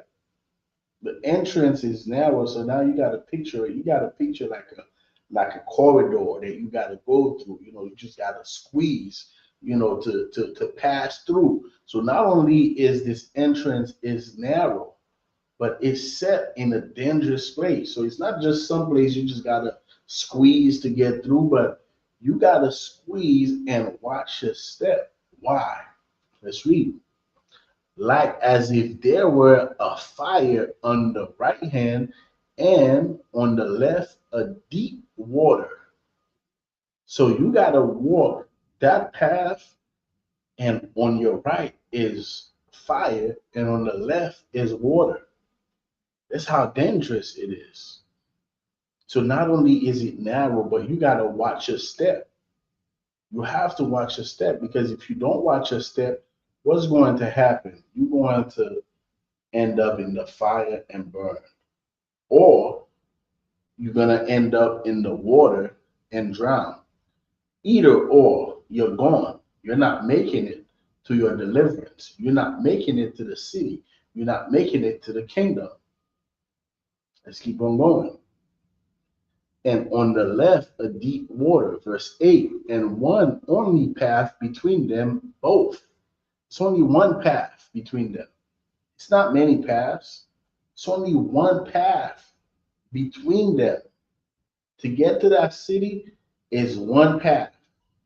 ISUPK 1 West 125th Street, Harlem, New York, since 1969. We are under commanding General Yahana. It's one path, one baptism, one spirit. That is how we get delivered. All right? That is how. ISUPK will teach you how. Let's keep on going. And one only path between them both, even between the fire and the water, so small that there could but one man go there at once. Only one man can go there at once. That's how narrow this path is. Which means what? It's not for everybody. The truth is not for everyone, man. Right? The truth is not for everyone, because there are things in this world that are far more attractive than the truth. They are far more wide, you know, and easily accessed than the truth. The truth is not easily accessed. It's not, you know.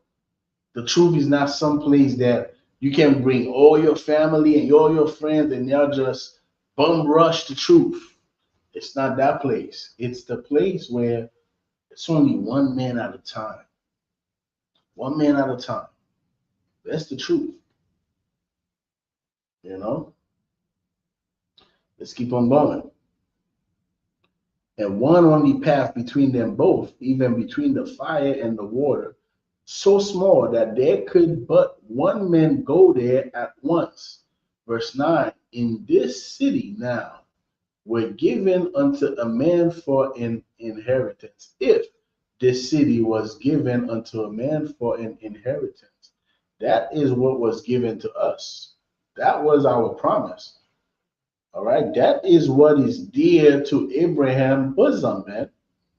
That is dear to Abraham's bosom, man. That was promised to the descendant of Abraham, to Isaac, to Jacob, to the 12 tribes of Israel, whom Jesus came for.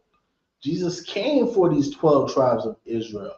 That's who this inheritance, this city, this kingdom, this rulership was given to.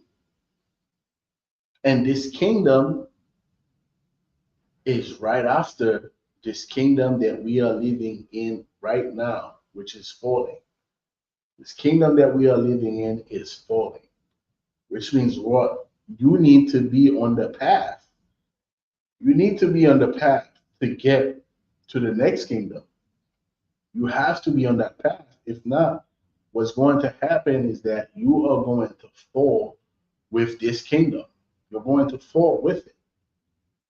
All right, you have to be on the path to get to the next kingdom, because that is our inheritance, Israel. That is what belongs to us. All right, you can see it now. You can't see it. But don't be a child. Don't be a atheist or agnostic, people that's like, there's no evidence. Don't be that person. There's no evidence of the air. You know that it exists. You know it. Let me not say there's no evidence of the air. You cannot see the air. You can't see it, but you know it exists. There's evidence that it exists. It's the same way. You can't see God, but there is evidence that God exists. The mere fact that you exist means that the Most High power exists. All right? Creation is the proof of the Creator. All right? Let's keep on going. If this city now were given unto a man for an inheritance, if he never shall pass the danger set before it, how shall he receive this inheritance? So, how are we going to be delivered as a people? How are we going to be delivered as a people if we do not go through this path? If we do not pick up our cross and follow Christ, to observe and to do the commandments of God, which was intended for us to do in the beginning. That's why you got stoned for not doing it. All right? That's why you got stoned for not doing it. That's why you got stoned for not following the laws. To get rid of evil out of Israel, so that we could have people that obey. We don't need people who do not obey. That was the ministry of death. The ministry of death took your life the minute that you made a step to the right. Now you got to get in the fire. Or the minute you made a step on the left, now you got to drown. The ministry of death handled that very well until they themselves fell. Until they themselves fell in the fire. Until they themselves fell in the water. Now, because of our King, Yahweh Shah Mashiach, who ignorantly the world called Jesus Christ, we have a second opportunity now to walk that path without worrying about a priest stoning us. Now, it's on you. It's on you now. If you're going to take that inheritance, it's on you to take it. The scripture says, the saints shall take the kingdom. It's on you to take this kingdom, man. It's on us to take this kingdom. It's not just going to be handed unto us. No, you got to get on the path. Get on the path. Get on it. All right? Get on that path, man. Get on the path to be delivered. Get on the path, man, because the kingdom is being destroyed. This kingdom is being destroyed that we are in. This kingdom is falling and it's beautiful. It is a beautiful thing to see it. It is a beautiful thing to see the wars that the Bible prophesied about. The Bible prophesied about these things thousands of years ago, and they are happening right now in your face every day. People are creating podcasts about World War III now. When we spoke about World War III back in the 60s, in the 70s, in the 80s, they looked at our elders like they were crazy. We look at them like, what the hell are they talking about this World War III? What is this World War III nonsense that the Israelites are talking about? That was back in the 60s. That was back in the 70s. That was back in the 90s, even, in the early 2000s. The Israelites were crazy, right? So now, are we crazy for talking about World War III? I don't think so, because everybody now have a podcast about World War III. Everybody's an expert now of World War III. This truth is real, and it is time for us as a people to get on the path, because getting on the path is how we get this kingdom, is how we get to that city, is how we get delivered. All right. If this city now were given unto a man for an inheritance, if he never shall pass the danger set before it, how shall he receive this inheritance?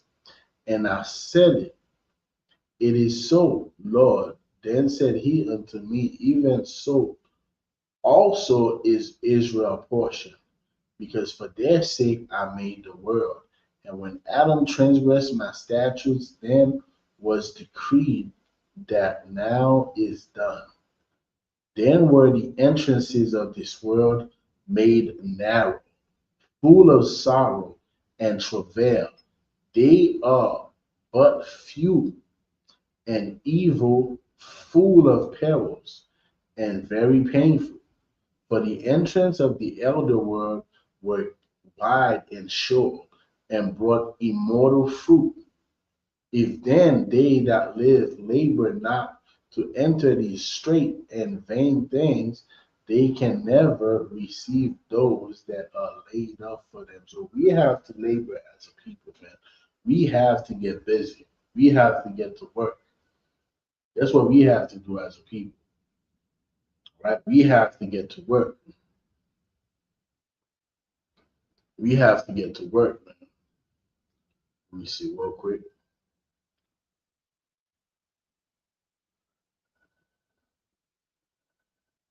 There's another scripture I want to leave y'all with.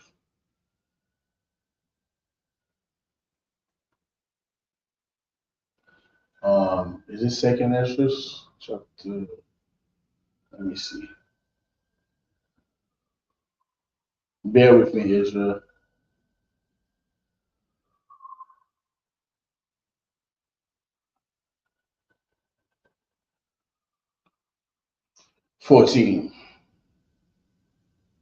Chapter 14. All right. So now when you go to the book of Second Ezra, chapter 14, we're gonna start at verse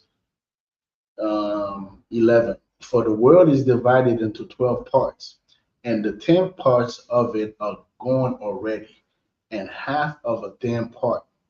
All right. And there remaineth that which is after the half of the 10th part. So 10 part of the world is gone already. All right.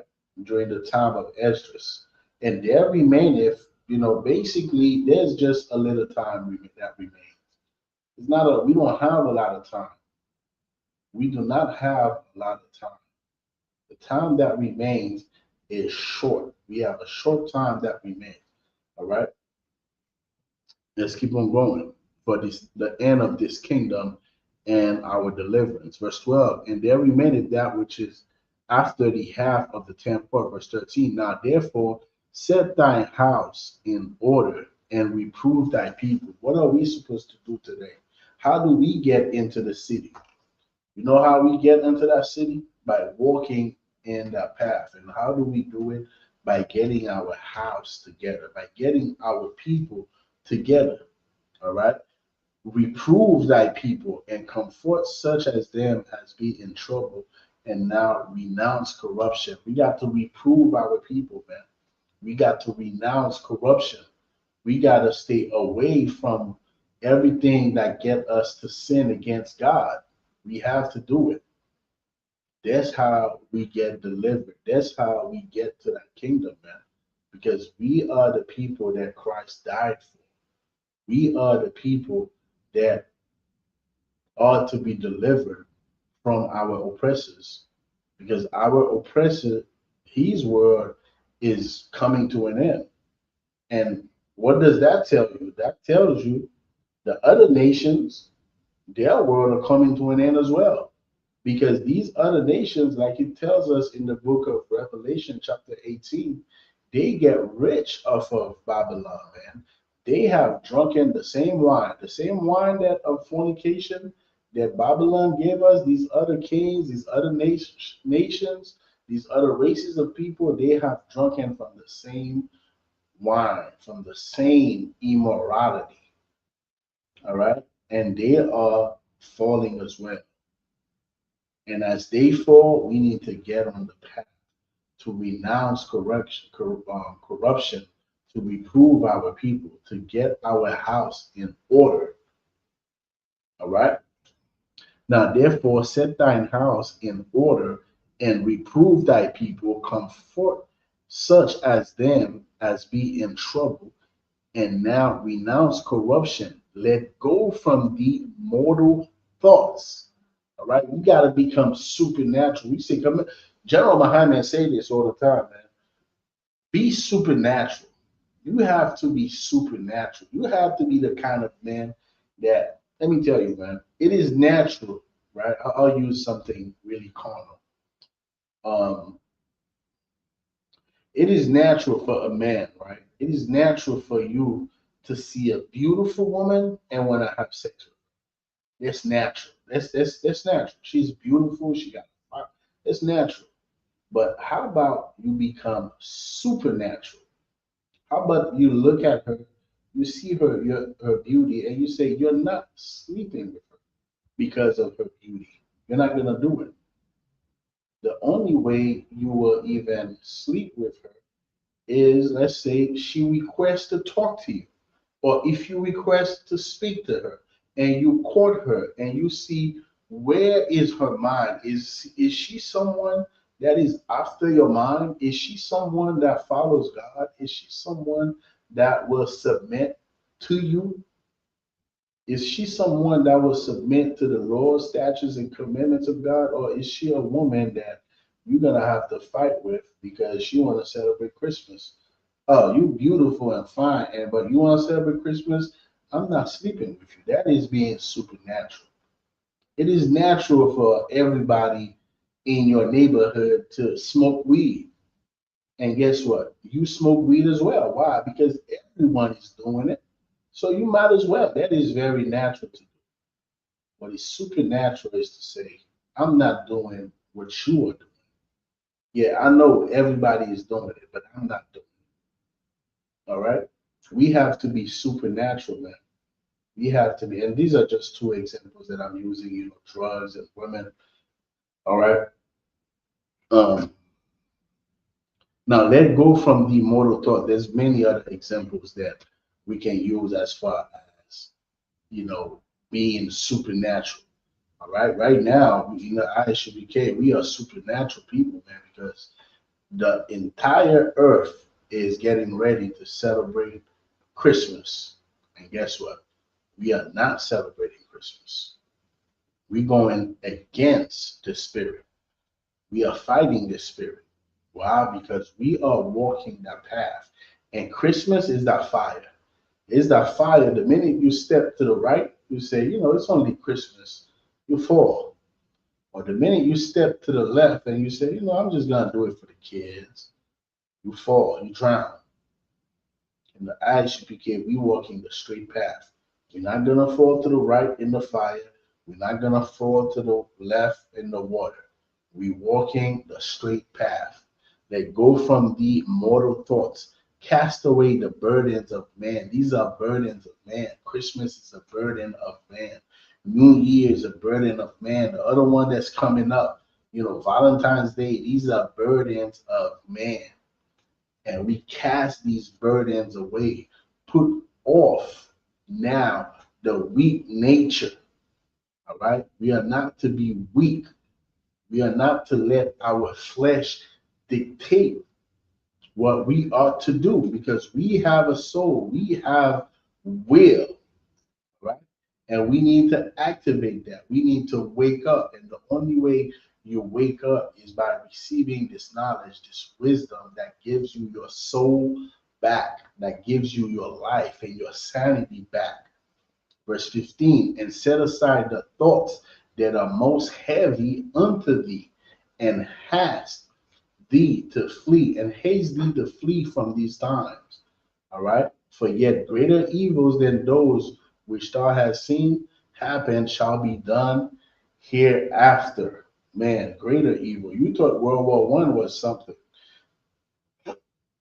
You thought World War II was something. You thought the Cold War was something.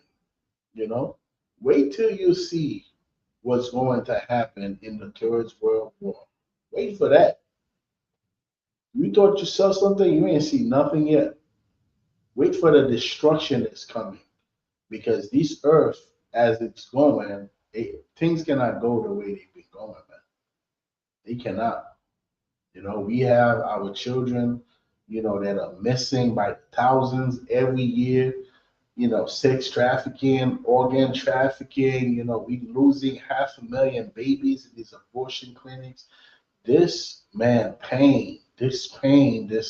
this captivity that we are under is the worst captivity that we've been under.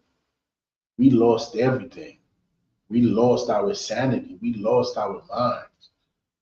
We are losing our sons, our daughters. We are losing everything. And it is time for us as a people, to look in the mirror and to know that it is on us to be delivered. It's our disobedience that caused us to fall. And Yahweh Mashiach, he made the ultimate sacrifice. He died for us. He came for us. And now what? Now, as we receive this knowledge, as we receive this wisdom, we have to now pick up our cross and walk that path. We have to walk that path. Because how else do we get delivered?